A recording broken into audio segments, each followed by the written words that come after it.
This is why you shouldn't even take relationship advice from people who've been married, happily married for 20 years. Listen to this study. In this really unique, special study, happily married couples are tracked, as well as unhappily married couples and couples who separated. They're tracked over a period of like 20 years. And they're tracked from like the very first date or the very first meet until they're married and, have set up a life together. And at that very point, they sort of check in and say how they're feeling about each other. But happily married couples, usually, what happens is when you ask them how do they meet, they have this incredible story of I knew right away, I knew from the very first date, he was the one, she was the one. But this study actually proved this to be kind of wrong. For the majority of the couples who are now happily married 20 years later, it actually showed how on the very first date they had a record. It was kind of like a journal entry, I think. They had a record of them saying, oh, it was fine. There was no chemistry. I might not see them again. There was no fireworks.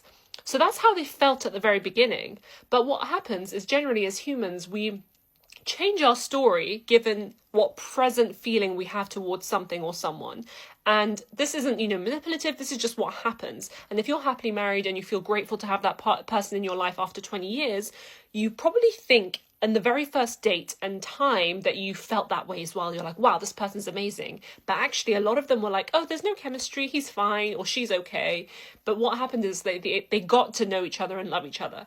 My point is that when a single person hears that from a happily married couple of I knew right away, I knew from the moment I met her, she was going to be my wife. She had all these incredible qualities. Single people get extremely confused and deflated and they think, oh, that person I didn't have chemistry with, they're not getting a second date. That person there was no magical fireworks with, they're not worthy of my time for a second or third date.